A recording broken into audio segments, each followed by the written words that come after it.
এরকম কোনো রেস্টুরেন্ট কি আছে, ধরো তুমি ওনারা তোমাকে হয়তো পেইড একটা প্রমোশন করতে বললো এবং তোমার যাওয়ার পর খুব ভালো লাগলো এবং এরপরে তুমি আবার নিজে পার্সোনালি অনেকবার হ্যাঁ এটা তো সবসময়, হ্যাঁ এমন অনেক রেস্টুরেন্ট আছে ওদের সাথে হয়তো বছরে একবার কাজ করছি, বাট আরো 10 বার গেছি নিজেই খেতে, বিকজ আমার ফুডটা এত ভালো লাগছে। তখন কি আবার কি তোমার ওই প্রমোশন রিভিউ করে আমি নিজে থেকে তখন আমি নিজে থেকে পোস্ট করি। নিজে কি রান্না করো? সব সময় না, লাইক ঈদে রান্না করা হয়, আর যদি কোনো ব্র্যান্ডের সাথে কোনো রেসিপি বানাচ্ছি, আমি কিন্তু রেসিপিও বানাই, আর আমার রেসিপিগুলো কিন্তু সবই ভাইরাল যায়, জানি না মানুষ রেসিপি খুব পছন্দ করে। আচ্ছা, এই ভাইরাল থেকে আমি একটা প্রশ্ন তোমাকে জিজ্ঞেস করি যে তোমার তো নিশ্চয়ই অনেকগুলো তোমার তো অনেক ভিডিওস আছে ভাইরাল হয়েছে, তো এর মধ্যে কোনটা সবচেয়ে বেশি ভাইরাল হয়েছে? এবং তোমার আমার লাস্ট 3-4 ইয়ার্সে আমার আসলে কোনো ফুড না, আমার একটা রিসোর্টের ভিডিও ভাইরাল গেছে, এটা চিটং এর একটা রিসোর্ট ছিল। সো এটাতে আমার অল ওভার আমার 4টা প্ল্যাটফর্ম মিলিয়ে অ্যারাউন্ড 12 মিলিয়ন প্লাস ভিউজ ছিল। সো মানুষ আমাকে মেসেজ করে কমেন্ট করে, এখনও কমেন্ট আসে মানুষের, তো আমাকে ওনার ফোন দিয়ে, মানে মিলিয়ন ভিউজ হিট করছে প্রথম 1 সপ্তাহে, ফার্স্ট মিলিয়ন হিট করছে। সো আমাকে ওনার কল দিয়ে বলতেছে আমার আগামী 3 মাস পুরো রিসোর্ট বুক, তুমি কি করছো, পুরো রিসোর্ট বুক আমার। সো এটা ছিল আমার হাইয়েস্ট। ওখানে তোমাকে আবার ইনভাইট করে নাই যে তুমি যেতেই বলে। সো আমি আসলে টাইমটা যখন পাবো তখন হয়তো আবার যাব। আরেকটা বিষয় তোমার কাছে জানি, তুমি তো ধরো স্ট্রিট ফুড নিয়েও অনেক তোমার ব্লগিং এ অনেক স্ট্রিট ফুড নিয়েও কাজ করা হয়েছে তোমার, তো স্ট্রিট ফুডের ক্ষেত্রে কিন্তু অনেক একটু থাকে না যে খাবার হাইজিনের বিষয়গুলো থাকে, তো সেগুলো কি তোমার ব্লগিং এ তুমি মেনশন করো? না, ডেফিনেটলি। আসলে আমি তো আসলে অনেকগুলো কান্ট্রিতে ঘুরছি, সো আমি যখন দেখি যে বিদেশের স্ট্রিট ফুডেও কিন্তু ওরা অনেক ভালো ভালো খাবার সেল করে। আমি দেখতেছি স্ট্রিট ফুডে সুশি সেল করতেছে, রাইট? স্ট্রিট ফুডে ম্যাঙ্গো স্টিকি রাইস সেল করতেছে। আমি মালয়েশিয়াতে গিয়ে দেখছি এটা থাই ফুড, বাট স্ট্রিট ফুডে সেল করতেছে। কিন্তু বাংলাদেশের স্ট্রিট ফুড বলতে আমরা মেইনলি বুঝি কি ফুচকা, চটপটি, এগুলা বুঝি, বাট এখন স্ট্রিট ফুডেও কিন্তু অনেক টাইপের খাবার আসছে, যেরকম মোমো, ডোসা, কাবাব, বিভিন্ন ধরনের। ডেফিনেটলি হাইজিন তো ম্যাটার করে। আমি যখন একটা ভিডিও করবো, সো তখন কিন্তু আমার একটা রেসপন্সিবিলিটি আসে যে একটা খাবার খেয়ে যদি আমি ঠিক থাকি তাহলে আমার ফলোয়াররাও ঠিক থাকবে, বাট কোনো একটা খাবার খেয়ে যদি আমি সিক হয়ে যাই, আমি ডেফিনেটলি সেটা কাউকে রিকমেন্ড করবো না। সো মিক্স অ্যান্ড ম্যাচ থাকে আসলে, ডিপেন্ডিং অন দ্য সিচুয়েশন। তুমি তো ট্রাভেল করতে অনেক পছন্দ করো। Yes, correct, right. So recently কোথায় যাওয়া হয়েছিল? লাস্ট আমরা গিয়েছি শ্রীলঙ্কার মালদ্বীপস। ওকে, তো সেখানকার খাওয়ার অভিজ্ঞতাগুলো আমাদের সাথে শেয়ার করো। টু বি অনেস্ট, আমার কাছে শ্রীলঙ্কার খাবারের থেকে মালদ্বীপসের খাবার বেশি ভালো লেগেছে, বিকজ ওখানে মোস্টলি বেঙ্গলিজ। আমি যেই আইল্যান্ডটায় ছিলাম, আমি মালে আর মাফুসিতে ছিলাম, সেখানে সবই আসলে বাংলাদেশি। আমি গিয়ে আসলে ডানে বামে সবই দেখতেছি যে আমাদের বাঙালি ভাইরা, সো এটাও খুব ভালো লাগছে একদিক দিয়ে যে আমি মালদ্বীপসে এসে আমি বাংলাদেশি মানুষদেরকে দেখতেছি। সো ওদের খাবার খুবই মজা, আর ওরা তো প্রত্যেকটা খাবার ফ্রেশ বানায়। সো বিদেশে যেটা হয় যে খাবার যেটাই অর্ডার করা হয় ওরা একদম ফ্রেশ সার্ভ করে, তো ফ্রেশ ফুডের কিন্তু মানে টেস্টটা একদমই আলাদা থাকে। একটা খাবার ফ্রিজে রেখে 2 দিন পরে কুক করে দেওয়া আর একদম ফ্রেশ কেটে বানায় দেওয়া, আমরা যখন বাসায় ফ্রেশ খাবার বানাই test different, right?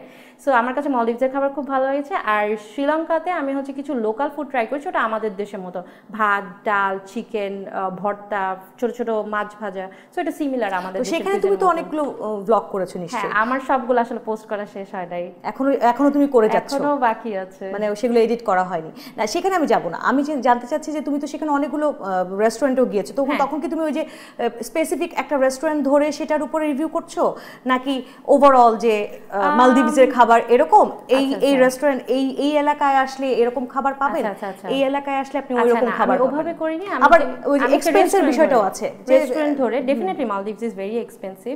So restaurant ধরে আবার ওখানে আমার কিছু ব্র্যান্ডের সাথেও কাজ করা হয়েছে মালদ্বীপস এবং শ্রীলঙ্কায়। আমি যখন বাংলাদেশে চলে আসি এমন হয়েছে যে আমাকে এখনো শ্রীলঙ্কার রেস্টুরেন্টে মেসেজ করে যে তুমি শ্রীলঙ্কা কবে আসবা, তুমি আমাদের রেস্টুরেন্টে আসো, তুমি আমাদের রেস্টুরেন্ট রিভিউ করো। ইনফ্যাক্ট আমি গত সপ্তাহে একটা পেয়েছি, ওখানকার 5 স্টার হোটেল থেকেও মেসেজ আসছে যে ওদের হোটেল কভার করতে হবে। সো চলে আসার পরে মানে এটা কি তোমার মানে ব্লগিং এর পরে হয়েছে নাকি জাস্ট এমনিতেই? ওরা পরে এবং আগে দুটোই থাকে।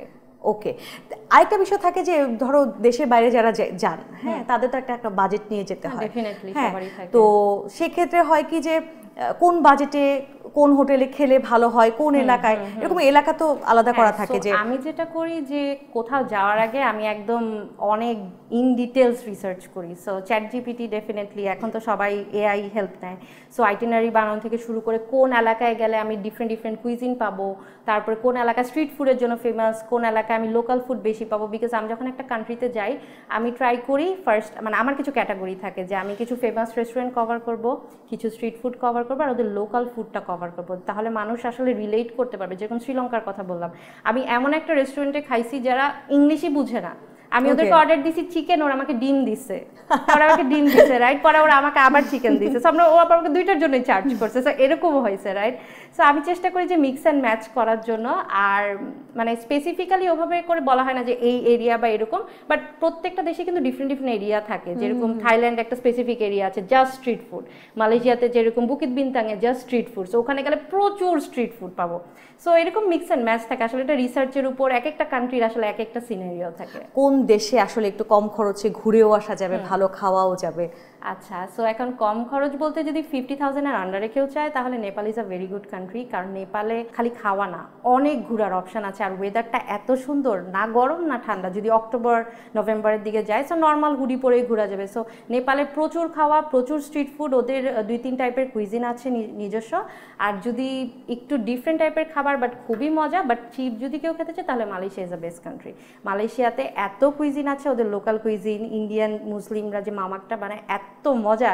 সো দেখা যায় যে এমনও হয় যে আমরা দিনে 4-5 বেলা করে ওখানেই খাচ্ছি, ওদের যে কুইজিনটা আছে ওখানেই খাচ্ছি। So Malaysia Nepal very good option. তো এখানে আরেকটা বিষয় থাকে যে তুমি যেমন মালয়েশিয়ায় আমার মনে হয় হালাল খাবারটা পাওয়া যাচ্ছে খুবই কম। অনেক ট্রাভেলার আছেন হালাল ছাড়া খেতে পারেন, হালাল ছাড়া খেতে পারেন, হালালটাই খুঁজতে থাকেন। তো সেক্ষেত্রে তোমার সাজেশন কি থাকবে? মুসলিম কান্ট্রি হলে তো হালাল খাবার আসলে কোনো সমস্যা হয় না, বাট নন মুসলিম কান্ট্রিগুলিতে যেটা হয় যে এখন আমিও নিজে দেখছি যে বড় বড় রেস্টুরেন্টগুলো কিন্তু ওরা কিন্তু হালাল সার্টিফাইড, মানে নন মুসলিম কান্ট্রিগুলোতে এখন সবাই হালাল ফুডের দিকেই আগাচ্ছে। আর তাছাড়া যদি আমি মানে একদম পার্সোনালি রিকমেন্ড করি কারো যদি একদমই, এমনও অনেক জায়গা আছে যেখানে হালাল খাবার একদমই পাওয়া যায় না, সো ভেজিটেরিয়ান রেস্টুরেন্টগুলো, কারণ ইন্ডিয়ান ফুড সবখানে অ্যাভেলেবল, ইন্ডিয়ান কুইজিন সবাই চিনে। সো ভেজিটেরিয়ান যে রেস্টুরেন্টগুলো থাকে সেই রেস্টুরেন্টগুলোতে গেলে তো আসলে তখন ওখানে মিটের ঝামেলাটা নাই, সো ওখানে গিয়ে ভেজিটেবলস খেতে পারে। সো ভেজিটেবল দিয়েও তো অনেক ধরনের, পনির বলেন, ভেজিটেবলস বিভিন্ন ধরনের দিয়ে তো অনেক মজার মজার খাবার বানানো যায়, নট নেসেসারি যে মাংস বা মাছ, মানে ভেগান মানে যারা ভেজিটেরিয়ান যে রেস্টুরেন্টগুলি থাকে ওইগুলো আমি রিকমেন্ড করি তখন, যদি একদমই হালাল না পাওয়া যায়। আর হালালটা যদি মানে হাইয়েস্ট প্রায়োরিটি হয় কারো খাওয়ার ক্ষেত্রে। তুমি তো দেশে বাইরে যখন খেতে গেলা বা কোনো রেস্টুরেন্টে, তুমি তো সব পজিটিভ সাইডগুলো বললা যে না এই জায়গার খাবার মজা লাগছে, ওই জায়গার খাবার, কিন্তু মজা কিন্তু কোনো জায়গায় লাগে নাই। তুমি ভুল রেস্টুরেন্টে ধরো ঢুকে গেলা এবং সেটা দামেও তোমার সাথে আসলে মিল ছিল না এবং খাবারও ভালো লাগেনি, এরকম তো নিশ্চয়ই কোনো অভিজ্ঞতা আছে? হ্যাঁ, ডেফিনেটলি। আমি যদি আমার রিসেন্ট এক্সপিরিয়েন্সের কথা বলি, শ্রীলঙ্কা আসলে আমি যখন যাই আমি জানতাম যে এটা খুব চিপ একটা কান্ট্রি। সো আমার প্ল্যান ছিল যে আচ্ছা মালদ্বীপস অনেক এক্সপেন্সিভ হবে, সো শ্রীলঙ্কাতে অত একটা বেশি কস্ট হবে না, বাট আসলে যাওয়ার পরে দেখলাম দুইটাই সেম। সো এমনও হয়েছে যে মানে আমরা এমন একটা রেস্টুরেন্টে গেছি, একটা স্যুপ, নর্মাল স্যুপের দাম 1500 বাংলাদেশি টাকা। সো তখন আমরা যেটা করছি যে আমরা একটা মেইনস, একটা স্যুপ, ড্রিঙ্কস আমরা শেয়ার করে, আমি আর আমার হাজবেন্ড শেয়ার করে খাইছি। সো এরকম করে করে আমরা বিভিন্ন জায়গায় অর্ডার করছি। বাট হ্যাঁ, দাম যদি অনেক বেশি হয় যে না ঠিক আছে একটা স্যুপ যদি এখন আমি দেখি 3-4 হাজার টাকা, ডেফিনেটলি আমি ওখান থেকে চলে আসবো। আর বিদেশে আসলে এটা কেউ মাইন্ড করে না, তখন তো চলে আসার অপশনটা না। আমি জাস্ট তোমার কাছে জানতে চাচ্ছিলাম যে এরকম তো নিশ্চয়ই অনেক জায়গায় ঘটেছে, কোনো ঘটনা কি এরকম মনে পড়ে? হ্যাঁ, এরকম তো ডেফিনেটলি, যে আমরা এরকম একটা হোটেলে গেছি, সো আমরা ওখানে যখন খাবারের দাম দেখছি আমার কাছে মনে হয়েছে এটা অনেক এক্সপেন্সিভ। লাইক একটা নর্মাল আমি গুলশানের রেস্টুরেন্টে যেই প্রাইস দিয়ে খাবারটা খেতে মানে অ্যাফোর্ড করতে পারবো সেটা থেকে 5-6 গুণ বেশি, তো আমার কাছে ওটা ওয়ার্থ ইট লাগে নাই। সো আমি ওখান থেকে চলে আসছি, এন্ড ইটস ওকে। বিদেশে আসলে কেউ মাইন্ড করে না। আর মানে তুমি ডাইরেক্টলি উঠে চলে আসছো যে আমার আমি মেনু দেখছি, আমার ভালো লাগে না, আমার price I could not afford, আমি এখন ডেফিনেটলি ওভার প্রাইস কিছু খাবো না। আর যেটা আমার কাছে খুব ভালো লাগে, এটা আসলে বাংলাদেশে আমি আই ডোন্ট নো কোথাও আছে নাকি, ওদের রেস্টুরেন্টের বাইরে মেনু থাকে। সো কেউ রেস্টুরেন্টে ঢোকার আগে ওরা মেনুটা দেখে নিতে পারে যে এখানে কী খাবার আছে। আর আমি যদি একটা এক্সপিরিয়েন্স শেয়ার করি, বালিতে এরকম একটা রেস্টুরেন্টের বাইরে ওরা পিৎজা ছোটো ছোটো টুকরো করে কেটে কেটে টুথপিক দিয়ে রাখছিল, যে খালি মেনু না, তুমি দেখে তোমার ভালো লাগলে, কিন্তু মানুষ কিন্তু খেয়ে ভালো লাগে কিন্তু ডেফিনেটলি ওরা রেস্টুরেন্টে ঢুকবে। এই কনসেপ্টটা আমি এখনো বাংলাদেশে দেখি নাই। আমরা ওখান থেকে 4-5 পিস স্লাইস খেয়েছি, তারপর আমরা চলে গেছি। হ্যাঁ, এটা বাংলাদেশে একটা ভালো, হ্যাঁ, যে খেয়ে তারপর আমি ঢুকলাম স্যাম্পল টেস্টিং। আর তো এগুলো তো তোমার গেল ট্রাভেলিং এর একটা বিষয়। তুমি যখন দেশে যখন ব্লগ করেছো ধরো, এবং সেটা কোনো একটা ব্লগ তোমার খুব পপুলার হয়েছে, তো এরকম একটা অভিজ্ঞতা শুনি। আমি রিসেন্ট একটা বলি, কোনো রেস্টুরেন্ট ছিল না, এটা একটা হোম শেফ ছিল। সো হচ্ছে জাপানিজ মোচি বানায়, আর হচ্ছে টম অ্যান্ড জেরি স্টাইলের একটা চিজ কেক, দেখতে একদম যে আমরা টম অ্যান্ড জেরি কার্টুনে যে চিজটা দেখতাম না যে মাঝে মাঝে ছিদ্র করা, সো ওরকম দেখতে একটা সে চিজ কেক বানাইছে আর সে মোচি সেল করে। সো আমি যখন ওই দিন ভিডিও করতেছিলাম, ওই দিন অনেক বৃষ্টি, আর আমি তো বাসায় ভিডিও করতেছি। সো জেনারেলি আমি যখন ভিডিও করি বাইরের মানে ডে লাইটটার উপর আমি খুব ডিপেন্ড করি, বিকজ ডে লাইটে ভিডিও খুব সুন্দর আসে। তো আমি একটা থেকে সব জিনিস আমি ফ্রিজ থেকে নামায় রাখছি, তারপরে এত বৃষ্টি, বাইরে অন্ধকার একদম, আমি আমার হাজব্যান্ডকে বলতেছি কপাল খারাপ, আজকে শ্যুট করতে পারবো না। মানে আচ্ছা আমি সব ফ্রিজে উঠায় রাখি, আবার কালকে শ্যুট নামাবো। ও বলতেছে না তুমি করো, সমস্যা না। পরে দেখি 3টা-4টার দিকে একটু বৃষ্টি থামছে, একটু আর কি আলো উঠছে, তো কোনোভাবে আমরা ভিডিওটা করছি। সো আমি অনেক মানে স্যাড ছিলাম যে এত সুন্দর জিনিস আমি আসলে এত ভালো একটা হয়তো আউটপুট দিতে পারবো না। সো আমি যখন ভিডিওটা করি আমার মাথায় ছিল যে যেহেতু জিনিসটা একটু কার্টুনের সাথে রিলেটেড, সো আমি একটা cartoon background type music add করি। আর আমি যখন কথাটাও বলি, যখন আমি স্ক্রিপ্টটা লিখি, স্ক্রিপ্টটাও আমি খুব মানে কার্টুন রিলেটেড বা একটু ফান রিলেটেড আমি স্ক্রিপ্ট লিখছি, তো আমার স্ক্রিপ্টটা আমি লিখি।